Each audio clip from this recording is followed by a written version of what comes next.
Amigos, bienvenidos a un episodio más de Trade Marketing is Targeting and Retail is Detail. Soy amigo Ramiro Castrejón de RAM Trade Marketing y tenemos un invitado muy especial, un muy buen amigo. Nos conocemos hace poquito tiempo nada más en la industria.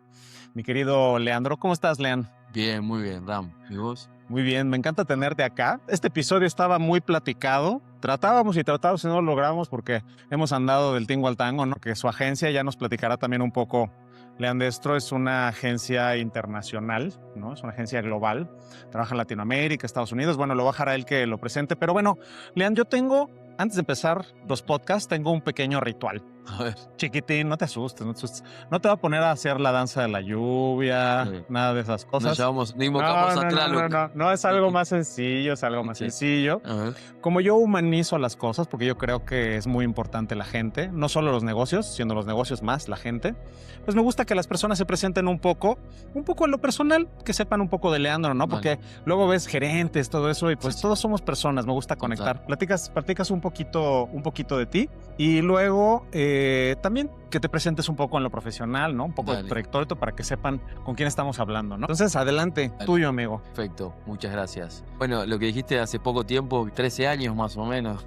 13 años, ya ni me digas, cómo se pasó la vida, ¿no? Sí, sí, vamos a develar la edad. Imagínate. Bueno, a nivel personal creo que se nota por el acento, soy argentino, pero me fui a Argentina hace ya 16 años. Mezclo un poco con lo profesional, soy parte de Marco, viajaba muy seguido a Chile por allá 2009-2010. En 2012 con un grupo de argentinos y chilenos fundamos la oficina de Perú, que la manejé hasta el 2017. Luego llegué a México en el 2018 como gerente general para la región, para México y Centroamérica. Participé de varias fundaciones de Marco, ¿no? De la de Perú en ese momento, luego la de Centroamérica y la última que fue la de Estados Unidos en el año 2021. Y en ese camino, bueno, a nivel personal, esposa peruana y con mexicanos, ¿no? Porque con las mudanzas voy sumando gente en el viaje. Se va ampliando la familia. Y siempre, nada, tratando de buscar un balance, vinculándome a algún deporte. Vos lo sabés también mucho. Te gusta mucho correr, ¿no? Sí, bueno, ahora estoy haciendo triatlón. Sí, que hiciste uno último. Sí, ahora muy sí, intenso. el fin de semana pasado completé un triatlón. Y tengo ahora el 16 de mayo otro más largo en el mar, en Iztapa. Así que nada. Se pone interesante. Es un poco la vida y el negocio. Perfecto, Lean. Bueno, y hoy, Chief Revenue Officer en Marco. ¿Quieres platicar un poco de...? Sí, lo voy a asumir, suena un poco fancy el rol, pero la verdad que tengo dos responsabilidades principales en la organización. Y una tiene que ver con atraer nuevos negocios, todo lo que sería New Business o Business Development, que eso es desde Canadá hasta Argentina. Nosotros operamos en 21 países en las Américas. Y el responsable con un equipo de ventas a nivel global soy yo, su servidor, como dicen aquí en México. Y luego, para 120 clientes que tenemos a nivel global, soy responsable de la renovación, de esos contratos, más en la relación, desarrollar también ese farming estratégico, el cuidado, en fidelización y mantener a esos clientes en la compañía. Entonces tengo un rol con la base de clientes actuales y un rol de nuevos negocios. O sea, justo estamos en una transformación organizacional. A ese rol le llamo Client Services. Tengo el sombrero de Client Services, que es la relación, el mantenimiento y el desarrollo de sus clientes, y el sombrero de Sales, que es el desarrollo de negocios a nivel global. Son mis dos responsabilidades principales.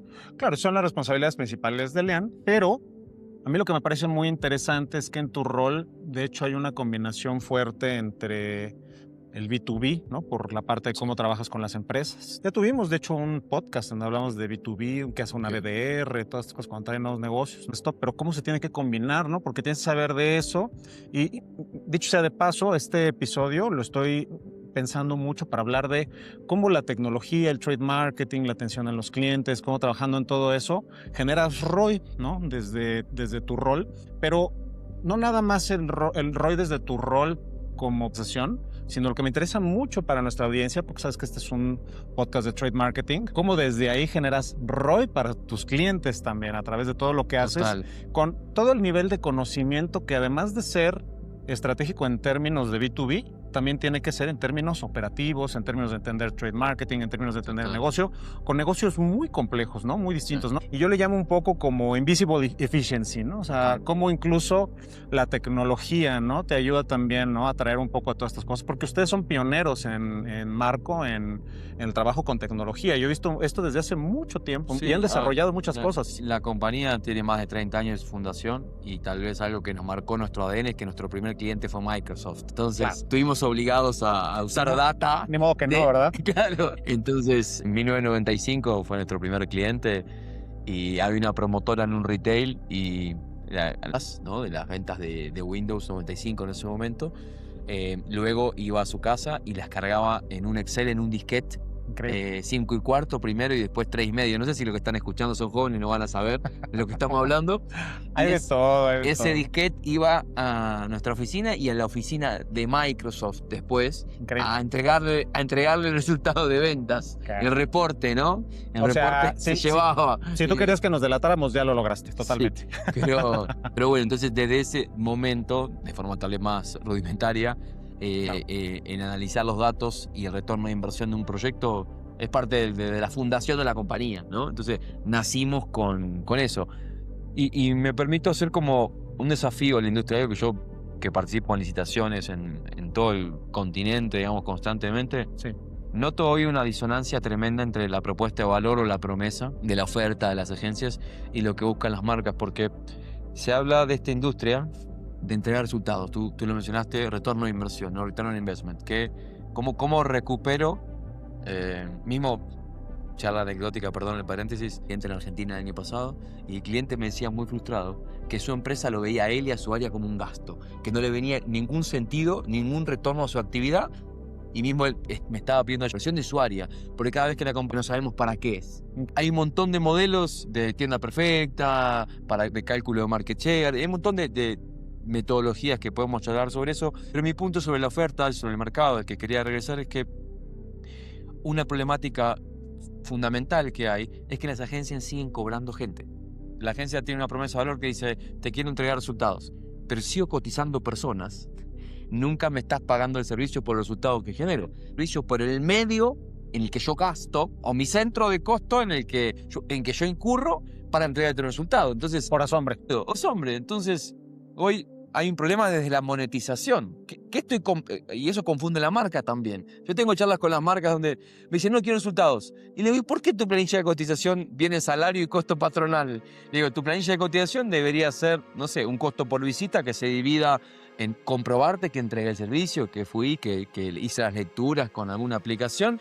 Y luego hablemos valía de tu negocio. Que parte de la visita se pague porque yo te cumpla tu share of shelf, tu on-shelf availability, tu distribución, tu exhibición adicional, o tu resultado de sellout o de tienda perfecta por la acumulación de todas esas variables. Pero es una industria que está cómoda, cotizando personal. Entonces lo que menciono todo el tiempo es no hay skin in the game, no hay piel en el juego.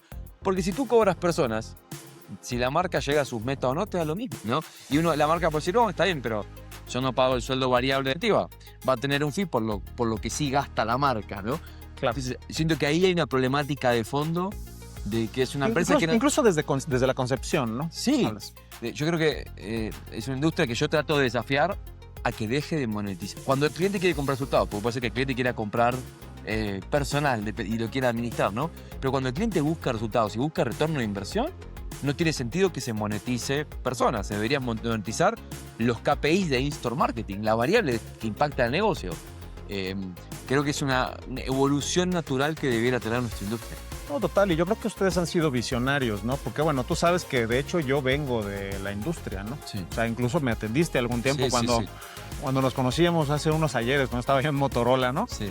Éramos clientes de ustedes también cuando yo estaba por ahí y hemos venido también platicando y conversando, ¿no? Sentidos en lo personal de amigos y lo profesional, por supuesto, también.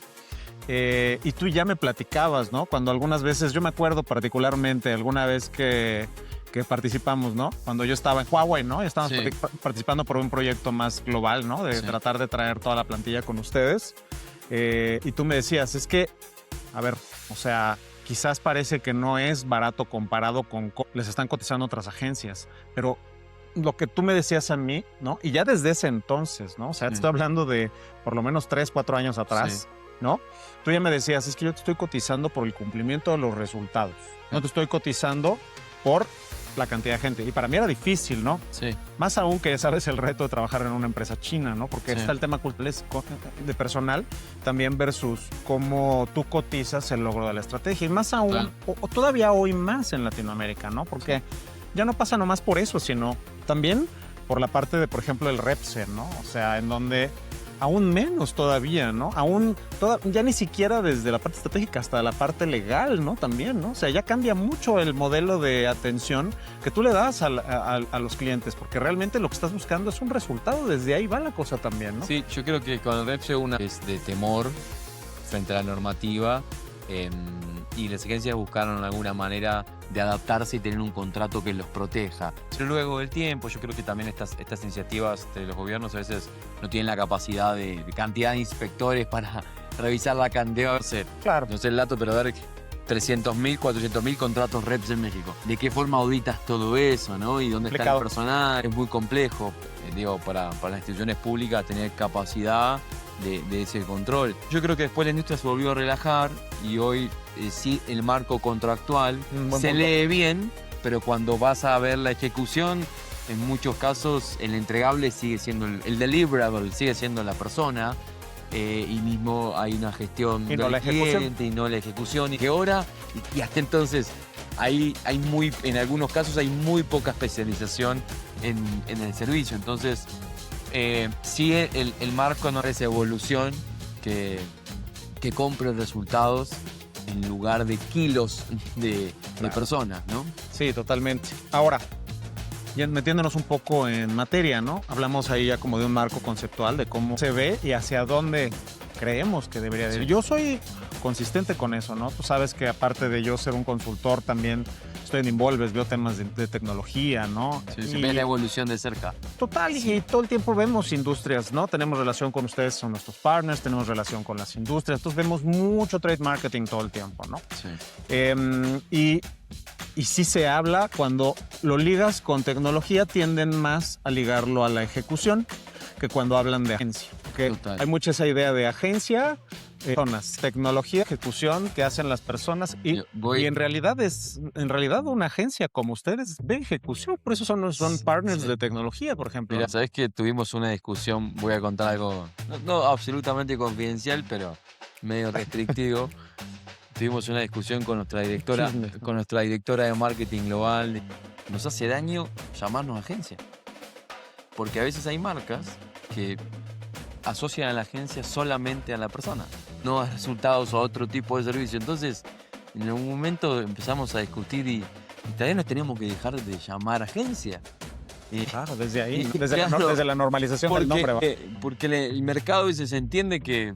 Me pasó en la reunión también con un prospecto, una reunión que me dio mucha risa. Estaban implementando tecnología. En este caso el cliente ya la traía y la quería implementar. Fuente de datos para ver las métricas y me preguntan, ¿y tú para qué quieres eso? Y digo, mira, yo soy responsable de entregarte el servicio y tus resultados. Yo no veo si el equipo, en este caso es un servicio de mercaderismo, si no está cumpliendo con el planograma, no está ejecutando día a día lo que tienen que ejecutar y estoy perdiendo espacios en góndola, en anaquel, no estoy logrando mi share of shelf o no estoy haciendo la ejecución de manera perfecta, con excelencia, como tú la defines, yo no tengo forma de comprometerme al resultado. Y ahí el cliente me dice, ¿pero ustedes no son una agencia? ¿En serio? Yo, ¿por qué me preguntas todo esto? O sea, ¿a qué te dedicas? Sí, no, ¿por qué me pides esta información? Entonces a veces el término agencia está asociado lamentablemente a, bueno, es el que me da la persona, ¿no? Claro. Como una agencia de personal, agencia de payroll, de servicio de marketing, digamos, ¿no? Claro, pero es que luego pasa que estás incluso a veces pasos adelante de tu época, ¿no? Llega a suceder un poco y eres de los que a veces te toca empujar hacia una cosa diferente, porque cuando nosotros tuvimos hace poco un evento, ¿no? Con partners, ¿no? Estoy hablando no desde mi consultoría RAM Trade Marketing, sino desde la camiseta de Involves. Tuvimos una reunión y yo fui el que presentaba y les presentaba estas cosas que tú dices. Yo les digo, a ver, O sea, yo soy Involves, yo no quiero venir a decirles ganen dinero por tener más licencias y cobrar por la licencia. O sea, porque sería casi lo mismo que cobrar por personas. Nosotros somos consultores de trade marketing también. Entonces tenemos que empezarnos a ver así. Y cuando yo sacaba las tablas y les decía, ¿cómo gano una licitación? ¿Cómo la presento? ¿Porque estoy ahorrando horas hombre o porque estoy incrementando ROI gracias a los resultados, con la ejecución que estoy haciendo? Estoy eficientando con rutas, ¿no? Rutas inteligentes, por ejemplo, más estructuradas de otra manera, que sé que ustedes tienen también su tecnología. Estoy generando paneles de Power BI y estoy ayudándolos a disminuir la tienda perdida conectándome desde el sellout. Hay muchas formas de venderlo a los Algo proyectos, que los clientes preguntan todo el tiempo, cómo hacer más con menos, ¿no? Total. Una muy buena solución con tecnología, muchas veces por cambiar el itinerario, la ruta. Como nosotros en algunos proyectos en Centroamérica y Sudamérica hicimos un cálculo de retorno de inversión implementando tecnología de reconocimiento de imágenes porque se acortaba la duración de la visita. Porque la persona pasa menos tiempo en pantalla, menos tiempo cargando formularios. A 2 minutos son Empresas que tienen mucha categoría, das mucho tiempo cargando información, toma la foto, la procesa en tiempo real, da feedback. Ahora, aparte, luego tienes un censo de todo lo que ejecutaste, no lo que alguien digitó con posibilidad de error humano. Claro, desde la fotografía y a todos objetivos, ¿no? Es mucho más precisa. Ese intervalo de confianza es mucho más alto en la calidad de la información. Bueno, hicimos un cálculo de retorno de inversión que el proyecto le terminó dando al cliente un 15% más de cobertura. O sea, pueden hacer más visitas o incrementar la frecuencia solo por implementar tecnología. Y es que ahí está a veces el mismo miedo, ¿no? No solo de ese lado, sino cuando también desde la agencia no entiendes que también debes de ser un consultor, ¿no? Que no está dando horas hombre, sino un proyecto estratégico, táctico estratégico, ¿no? Traduce después en la operación y todo lo que quieras, ¿no? Pero al no tener esa concepción y seguir teniendo la concepción de soy agencia de personal, luego como que existe ese temor del lado de ustedes, ¿no? Del lado de las agencias de decir, uy, pero entonces voy a facturar menos personas, ¿no? Como que a lo que están acostumbrados. Eso es visión de corto plazo, porque si no vas a perder el cliente el año que viene. Pero no solo eso, pero el punto es que no necesariamente tienes que facturar menos. Puedes terminar facturando más. Sí. Pero haciéndole al cliente ganar más también. Absolutamente. ¿No? Inviertes en lo que efectivamente te va a hacer la diferencia. Algo que sabes que cuesta mucho en la TAM, porque tú lo sabes muy bien. Ahora la tecnología, conoces los costos de las tecnologías nuevas. Las tecnologías tienen como este pico, ¿no? de costo y después empieza a ser más masivo, a escalar. Y el costo unitario empieza a ser más accesible. A veces cuando estás en esa parte de la curva, cuando esa tecnología es nueva, el costo para la TAM es complejo porque cuando te hace la comparación, ¿no? Te ahorro de tiempo, mayor productividad, y a veces en la TAM hay salarios mínimos tan bajos. Me pasó un caso y yo no lo podía demostrar con números porque en Colombia me pasó en un momento que como contratar más gente era más barato. O sea, te convenía tener más gente improductiva que implementar tecnología. Increíble. O sea, era más barato decir, soy improductivo, pero tengo más empleados que el costo unitario de la licencia para cada recurso. Entonces, a veces en la TAM, las cuentas, claro, tú analizas esto en Estados Unidos. Cuando dices el caldo te sale más caro que las albóndigas, ¿no? Claro, sí. Entonces en la TAM tenemos ese doble desafío, ¿no? Porque en Europa o en Estados Unidos presentar esos cálculos de inversión son mucho más atractivos, ¿no? Por el costo del personal, ¿no? Hoy un promotor, un mercaderista en América Latina en promedio ronda de los ingresos que tiene entre 600, 700, $900, dependiendo del país y el tipo de cambio, y eso en Estados Unidos son 4 o 5 mil. Es casi entre 8 y 10 veces más, ¿no? Entonces, comparativas de retorno cuando una tecnología es nueva, tenemos el doble desafío de poder sostener también esa propuesta de valor. Me encanta que toques el tema de las diferencias entre los países, porque en Latinoamérica tiende a ser un poco más plano, con sus diferencias, claro, entre países también, pero no cuando tú comparas Latinoamérica con Estados Unidos, ¿no? Cuando te vas a Norteamérica, te vas a Canadá, ¿no? Pero me gusta mucho que lo comentes porque pasa este efecto LATAM, ¿no? Pasa en todas las disciplinas, voy a decir. Como cuando dicen, los médicos de México se van a operar a Estados Unidos porque son muy buenos, porque tienen que hacer maravillas. Pasa lo mismo en trade marketing. O sea, me acuerdo que cuando platicabas, me decías, estamos entrando a Estados Unidos, me decías, amigo, estoy viendo cosas que no me imaginaba porque estoy en Estados Unidos, Latinoamérica. No, para Y yo nada. decía, ¿cómo? Y además hay otra cosa. Claro, lo mismo en este tema de tienes salarios muchos más grandes. No sé a qué nivel también alcanzan a hacerse tan masivas unas plantillas de personas como acá. Depende de la O sea, industria, varía, la ¿no? categoría, sí, hay de todo, hay de todo. Supongo que varía, claro, ¿no? Pero, o sea, es bonito porque te enfrentas a desafíos diferentes, ¿no? O sea, aquí hablo de general. Tengo unas plantillas muy masivas con unos costos de personal más bajos. Necesito implementar tecnología y el porcentaje que corresponde a ese total es más impactante que lo que tengo allá. Allá a lo mejor tengo menos, pero tengo también otras restricciones, incluso restricciones, por ejemplo, de contratos mucho más fuertes, ¿no? En la forma en la que trabajan en Estados Unidos. Díganos un poco de eso, ¿no? Vale. ¿Cómo combinan eso desde...? Sí, gracias. Interesante la pregunta porque fue un aprendizaje muy lindo el proceso en Estados Unidos. Hoy tenemos varios clientes activos en diferentes canales, categorías y hemos aprendido muchísimo. Pero como primer mensaje para la audiencia, es un mito que Estados Unidos es más sofisticado que la TAM. ¿De verdad? Hay proyectos todavía enormes donde tú preguntas cómo controlan a la gente. Dicen, no, el supervisor llama al promotor una vez por semana. Una locura. Es lo único que... Y digo, y no quiero decir nombres, pero marcas a veces importantes. A veces marcas grandes. Pero después cuando tú empiezas a hablar de valor agregado, de innovación, es un cliente que tiene el concepto de innovación constantemente presente. Okay. Si tú le presentas capacidades diferenciales, están siempre como muy curiosos de conocer esas capacidades. Sí, son un poco más abiertos, sientes. Sí. O sea, como que tienen el recurso, no Tráeme se más. traen para utilizarlo. Haz piloto, prueba, testea, prueba y error, hazme la demostración. Probemos, demuéstrame tu capacidad. Te ponen a prueba, muéstrame tu capacidad. Si tienes una capacidad diferencial, una tecnología diferencial, una metodología de trabajo, tienes el músculo operacional y capacidades diferentes para entregar un servicio, las quiero ver. Y las prueban. Pero son muy de facts. Sí. Siempre quieren probarlo y están como muy ansiosos, como mucha hambre de conocer cosas nuevas. Porque en general la industria ya es mucho más madura. Las agencias son muy grandes, se orientaron más a personal, entonces no invierten mucho valor agregado. Entonces es raro que la agencia proponga, espera que la marca le proponga lo que tiene que hacer. No es común que la agencia vaya y diga, surgió esto nuevo, probémoslo.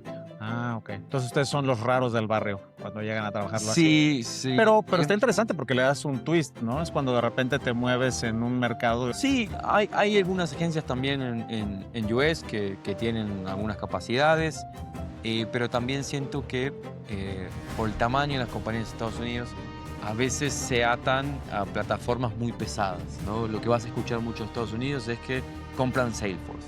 Entonces te compran unos monstruos como SAP o Salesforce para cosas que pudieran ser más ágiles, más livianas, más customizables.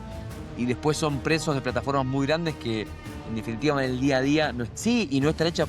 Vos llamás a Salesforce y le decís, no, yo en realidad quería esto. ¿Lo querés, es complejo. O lo quieres adaptar, tienes que invertir $300,000 para hacer el cambio. Porque son software ya muy grandes, no tan flexibles y no fueron creados para field marketing o trade marketing. Entonces, claro, como dicen zapateros a sus zapatos, ¿no? Claro, y también porque es bueno Salesforce. Los modelos de revenue. Los modelos de revenue se nota que también allá las agencias lo que cotizan es por hora de trabajar. No hay otro rate que ellos pasan, nunca está vinculado a los resultados. Aunque en su sitio web digan, vendemos resultados, el quotation es hourly rate, o sea, precio por hora de trabajo. Es lo único que se suele cotizar en la industria. Es raro que se cotice por resultados o que haya un fee variable o que haya un success fee por lograr lo que la marca necesita. No, la agencia no vive tanto el negocio de la marca. Muy bien. Y si comparas ahí, por ejemplo, a las marcas en términos de madurez en diferentes aspectos, ¿cómo las evaluarías? ¿Cómo las describirías? Es una marca en Estados Unidos, en México. ¿Cuáles son las ventajas y desventajas de uno y otro? Como para aprender, ¿no? Porque creo que hay aprendizajes bien interesantes que te llevas ahí, ¿no? Sí, bueno, hay algo muy importante que hace muy diferente al mercado, que por ejemplo, las marcas de tecnología en la TAM operan directo sus proyectos de punto de venta. En Estados Unidos hay como una relación matricial con los retails, por ejemplo. Si tú quieres tener un equipo de promotoría o mercaderismo en Best Buy y tú eres la marca, Best Buy solo tiene un grupo de agencias para ejecutar dentro de ti. Tú tienes que elegir o bueno, tal vez hacer alguna presión o esfuerzo adicional para que te... Entonces las agencias pasamos como una licitación, ser aprobados en el retail, para que luego le podamos... Es un triángulo más complejo. Claro. A veces quien define la metodología y las capacidades, mismo las plataformas o los roles que se pueden ejecutar dentro de la tienda. Entonces a veces la marca no diseña tanto como quiere hacer el servicio. Tú aquí, no sé, en México dices, quiero enviar, digo lo que tiene que hacer y a qué hora ir y qué vender. Cuando vas al retail en Estados Unidos, la marca no tiene toda esa potestad dentro del piso de venta. Tiene que hacer el programa que acordó con la cadena. No es tan... Y eso no te da el nivel de flexibilidad que te da acá. Aparte también la flexibilidad te da otro nivel de aprendizaje a la hora de hacerlo, ¿no? Sí. O sea, no sé, porque también por el otro lado te da el aprendizaje de cómo hago con estas restricciones para llegar al resultado dentro de lo que tengo que hacer. Sí. Y acá tengo esa flexibilidad, pero no tengo quizás los presupuestos y el control que tengo del otro lado, ¿no? Total. Y algo que a mí me impresiona de la TAM, cuando comparo, es que hacemos todo. Somos todólogos acá, ¿no? Te preguntan, no sé, bueno, tienes un proyecto de promotoría y puede hacer martes y miércoles mercaderismo. Sí, claro que puede. Entonces jueves a domingo hace venta y martes. Y este mes hay un entrenamiento y lo puede dar. Sí. Lo puede dar. Y allá normalmente son mucho más... No, allá desde tanto de la visión del empleado como de la agencia como del cliente. El cliente dice, yo te compré un brand ambassador, lo único que va a hacer es, no sé, dar mensaje de marca en tienda. Y es Nunca más, se le va a ocurrir a alguien pedirle que haga haga otra tarea. Que se salga de sus Y actividades. mismo la persona te va a decir, no está en mi contrato. Eso es lo que te iba a preguntar. O sea, va mucho por un tema contractual y de cómo Sí. se manejan allá en términos culturales. Culturales y de riesgo también, porque es muy conocido esto, creo que se ve en todas las películas, ¿no? La industria del juicio Te de Estados demando Unidos. por no sé qué, ¿no? Sí. Entonces, si alguien, imagínense que se lastima en una tienda o lastima a alguien accidentalmente haciendo una tarea que no estaba en el contrato. Eso no te lo cubre el seguro. Y un accidente te puede costar 7 cifras en Estados Claro, y Unidos. sistemáticamente todo eso está muy conectado, ¿no? Entonces, nadie quiere pedirte que hagas de más ni hacer de más, porque el liability es mucho más grande si pasó algo cuando estaba fuera de lo que está en el contrato.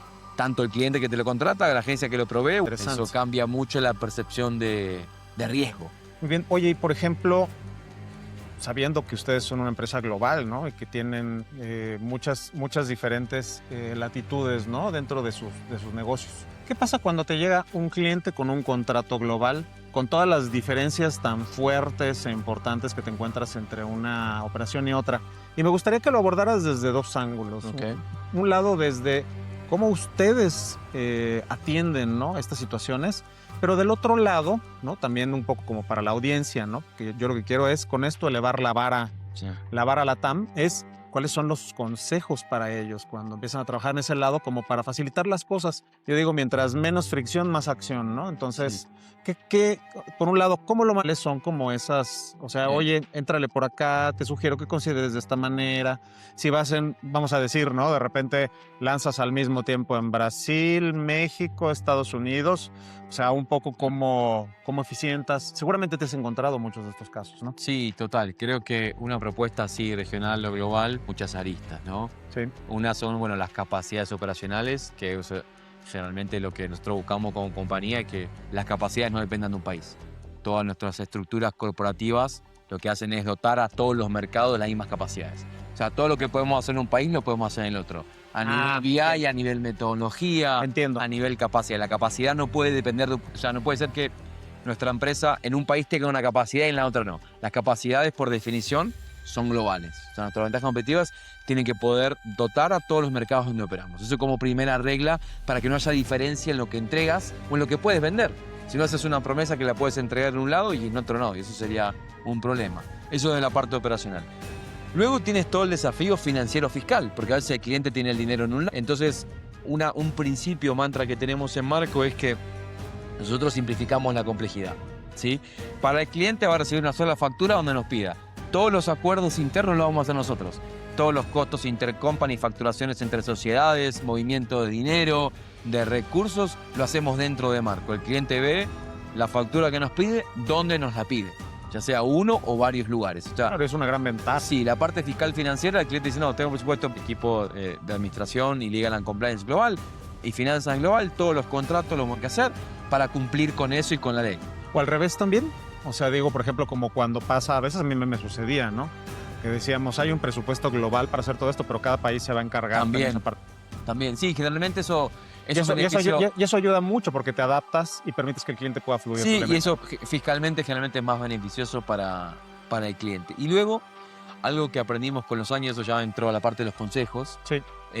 muchas veces cuando empezó la parte regional, tal vez en el momento de negociación grande, en el momento de contrato, ese momento de relación comercial o de apertura de negocio, sí, los equipos globales regionales son muy importantes, obviamente, pero nunca hay que olvidarse que tu cliente es el que está en el país, porque después tú no le entregas el servicio al global o regional. El que te Claro. recibe el servicio es la persona que está en Está el ahí. país. Desde que empieza la entrega, el que tiene que estar satisfecho es el local, el del mercado. Tú no puedes pensar que la relación con el global o regional te va a sostener el negocio. Lo único que te va a sostener el negocio es la satisfacción de la persona que está en el país. Y a veces por cómo las compañías también se mueven y se comunican, uno pierde ese horizonte de quién es el cliente. Claro. Mi gran aprendizaje es que el cliente es el que está en el país y el que recibe el servicio en todos los días. Totalmente. Y eso te hace totalmente la diferencia a la hora de la ejecución, ¿no? Total. Porque no estoy viendo porque te está dando el servicio desde un lugar, sino lo que está pasando al final ahí cuando te lo encuentras en Sí, la calle, ¿no? Y a dónde alinean los intereses, ¿no? Porque a veces en las empresas los intereses del equipo regional no son los mismos que los del equipo local. Sí, claro. Entonces, eso es un desafío también. Muy bien. Oye, ahora quisiera que me platicaras, quiero migrar a otro tema por acá. Hemos estado hablando un poco de estas cuestiones globales, ¿no? Pasamos por platicar tecnología, ¿no? Comentamos también un poco esta cuestión de cómo se concibe a la agencia y cómo debería de verse, ¿no? A la agencia hoy en día. Pero ¿cómo ven ustedes desde el ángulo cuando trabajan con los clientes de las diferencias entre los departamentos, ¿no? Creo que hay que estamos hablando de trade marketing, Sí, ¿no? sí. Y tú sabes que existe esa eterna un poco pugna, voy a decir, ¿no? De KPIs entre comercial y operaciones, ¿no? Bien. Entre lo que pasa, ¿no? Y que dice comercial, dice yo vendí tanto y deberías de estarlo vendiendo, y operaciones dice yo no lo veo en la calle, y entonces dicen es responsabilidad tuya, pero es tuya. Y yo abogo por decir, es que no son contrincantes, van para el mismo lado, pero ven las cosas, un poco para que digan, hagan ese twist, para que vayan hacia adelante todos para el mismo lado, y al final se logre lo que todos quieren, que se incremente el sellout, que pueda haber buen sell-in, ¿no? Que el flujo de ventas sea correcto. Sí. ¿Tienes algunos casos interesantes que puedas compartirnos también Sí. desde toda esa parte que hayas encontrado? Sí, ahora profundizo en los casos, pero quería también aportarle a la audiencia como mi mayor aprendizaje en ese punto es generalmente los programas que se diseñan tienen un buen proceso de información que yo llamo top-down, ¿no? ¿Qué le pedimos a la gente en campo, ¿no? La empresa sabe lo que quiere ejecutar y lo que quiere medir, la información que quiere recolectar.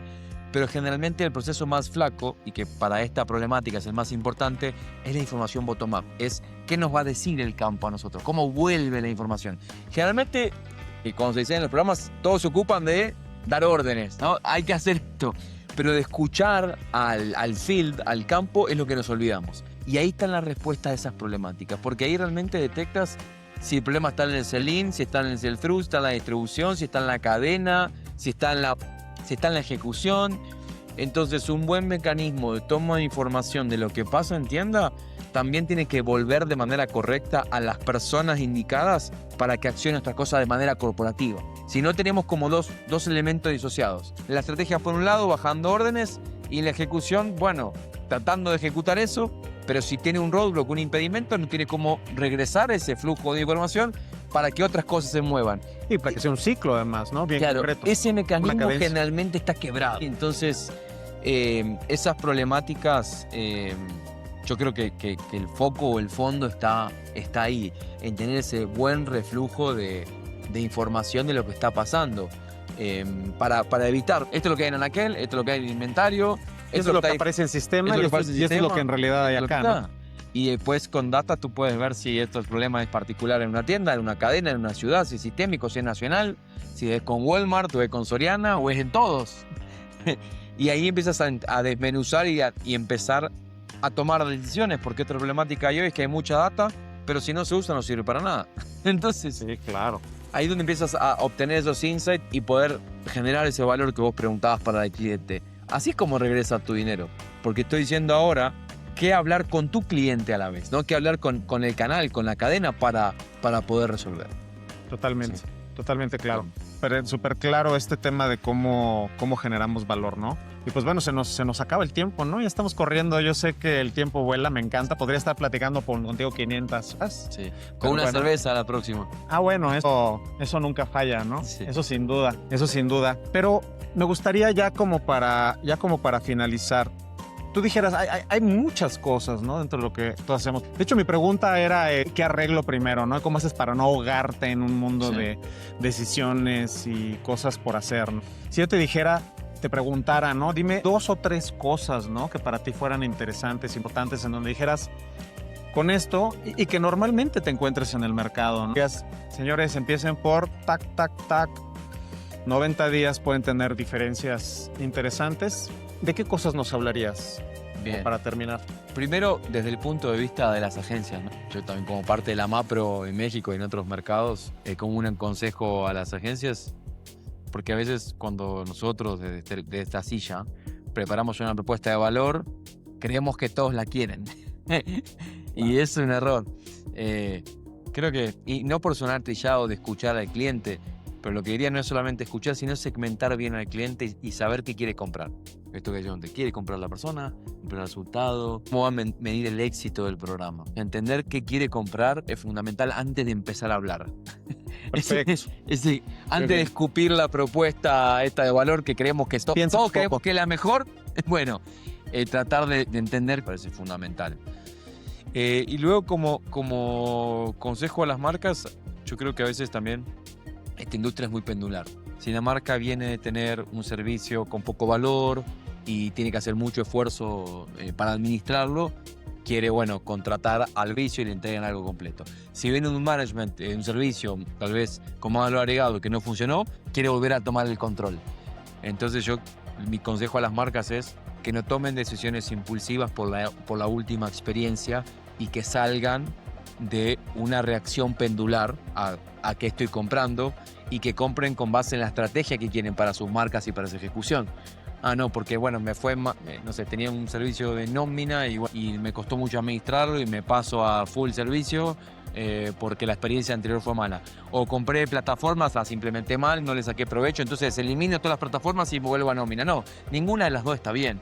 Mi punto es que tenga una estrategia regardless, o sea, independientemente de la experiencia, ¿no? Porque a veces esa última experiencia condiciona mucho la compra y les hace virar su estrategia tal vez que tengan una estrategia propia y que estén abiertos a probar cosas en el mercado. Muchas veces, y como tercera recomendación, no hace falta invertirle todo de una. Puedes probar algo en 10 tiendas, en 5 tiendas, o si cubre 5.000, en 100. Puedes probar una tecnología en un ambiente controlado, con una inversión baja, una metodología de trabajo nueva, un modelo de revenue nuevo, un modelo donde te cobren diferente por lo que es. Creo que también estos ambientes de prueba nos permiten jugar con menos riesgo, ¿no? Y muchas veces en la industria no se hacen muchos pilotos. Total. Y no cuesta nada, es menos costoso, menos riesgoso. A nadie lo van a correr por hacer un piloto.